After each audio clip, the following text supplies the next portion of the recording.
Suna, the Chair of the Electoral Commission, Mr. Wafula Chebukati, the Chief Justice, Mr. David Maraga, the representative of His Excellency the President, Honorable Aden Duale, who is also the Majority Leader in Parliament. Your Excellencies, distinguished guests, ladies and gentlemen, I want to begin by thanking the conveners of this conference for making it possible for us to assemble here this morning to talk about the forthcoming general elections. Kenyans have always desired free, fair, and credible elections. We see this desire every 5 years in people waiting patiently around schools, churches, and all other places that serve as polling centers on election day. We see this desire in the patience of our citizens who wait with fingers crossed and many resorting to prayers when the electoral body begins to fumble and prevaricate over declarations of results, with delays running into days and even weeks, as was the case in 2013. More often than not, this desire has largely been frustrated by a failure of institutions and the interference by individuals and the state. The failure to meet the general desire for free, fair, transparent, and credible elections has left deep wounds in the soul of our nation. Kenyans are yet to fully recover from the effects of the bungled 2007 elections. Only last week, 10 years later, the President was compensating internally displaced persons in Kisii. And there are many more elsewhere waiting to be considered. I was reminded in Nandi last week that about 6,000 integrated IDPs have not been compensated. Thousands of our people live with the fact that they lost family members forever in very grim circumstances in the year 2007, the chaos, and no amount of money, land, or houses given as a compensation will ever fill the void created. 54 years after independence, a resolution by Kenya to ensure elections where all players abide by the rules is long overdue. As I have said elsewhere, the Independent Election Boundaries Commission, as presently constituted, particularly at the level of commissioners, has been more responsive to stakeholders than the previous one. But that is not a good enough standard. It is a case of comparing the worst and the good. There's a serious room for improvement, although time is quickly running out. As we hope, pray, and cross our fingers for free, fair, and credible elections, we have seen a worrying inability by the Iebc to enforce the Electoral Code of Conduct. We have seen the government using its record in office and public-funded projects as campaign tools for the Jubilee. We have seen the cabinet secretaries and principal secretaries who are paid by taxpayers' money deployed and to campaign for the Jubilee party. You have seen reports of public institutions being asked to channel public funds into Jubilee campaigns. You have seen the Interior Ministry usurp the roles of the Iebc and turn itself into a referee in the upcoming elections. and threatening people also with what they call hate speech. The Iebc has remained silent in the middle of all this. That is worrying indeed. It is not a way to build faith that the elections will be free, fair, and credible, that all players will be subjected to similar treatment under the law. Our elections are in peril when the incumbents arrogate to themselves the role of referees in a match in which they are also players. As we have observed before, all our multi-party elections with an incumbent president defending his seat have been marked by violence. We saw it in our first multi-party elections when violence erupted in parts of the Rift Valley, killing hundreds and displacing thousands.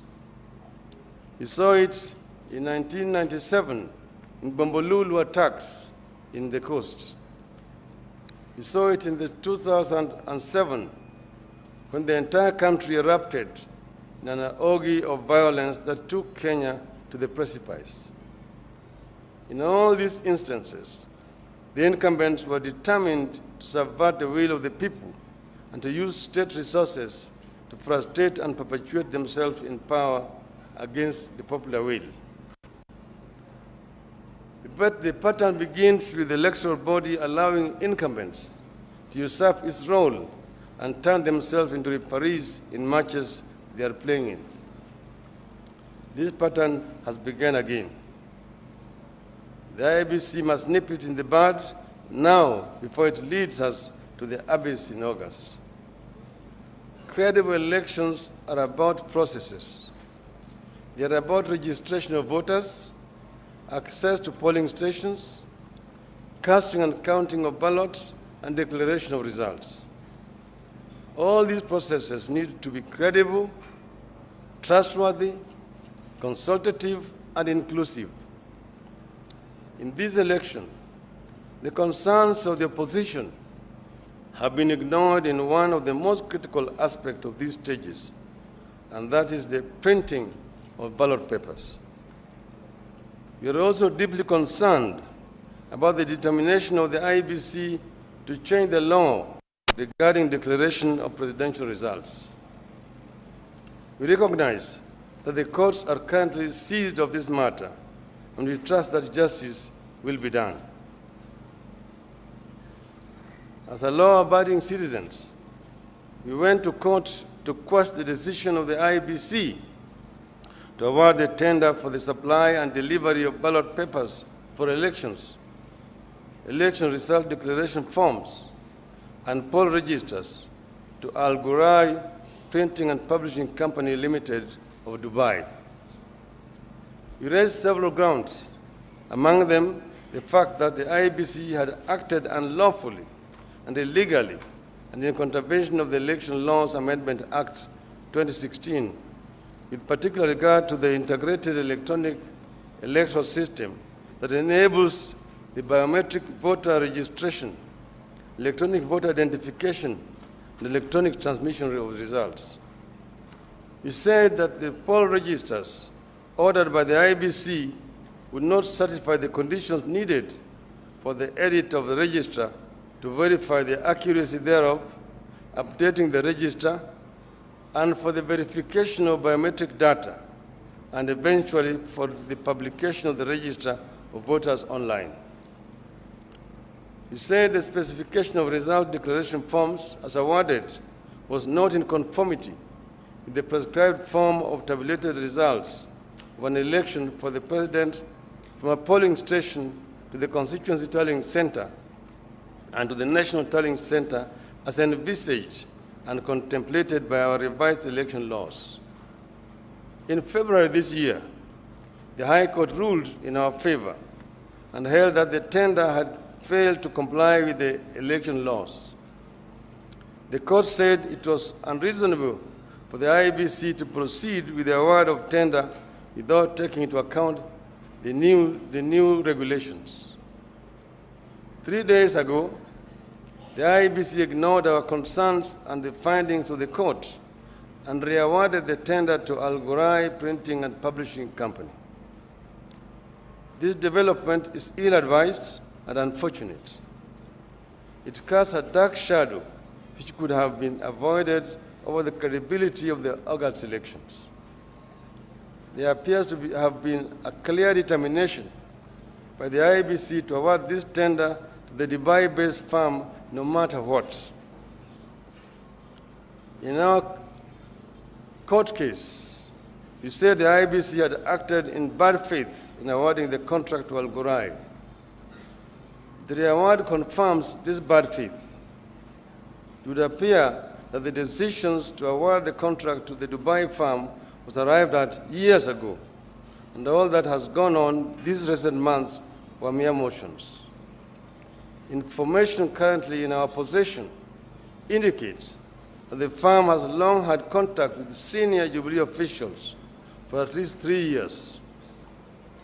Owners of this firm hosted senior Jubilee officials in Dubai in February last year, during which the ballot printing tender was discussed.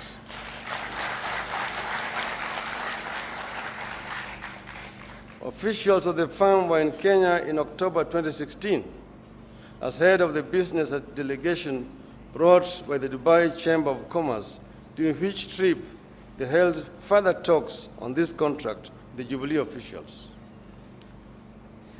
That's how Iebc became hell-bent on delivering the printing tender to Al Ghurair.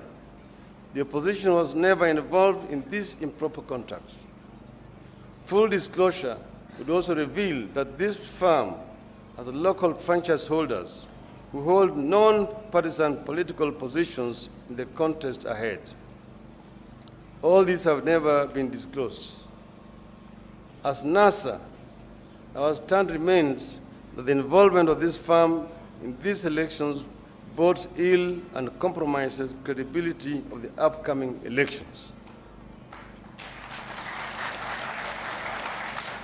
As those who have been victims before, during the last general elections, when 2 million extra ballot papers were printed for the presidential elections, we are definitely very concerned. It is not too late for the Iebc to do the right thing for the sake of the country, and we demand that the Iebc does the right thing. We would like to see free, fair, credible, and peaceful elections in our country. We wish the people of Kenya a truly free, fair, and credible electoral process. Long live Kenya, and God bless Kenya. Thank you very much.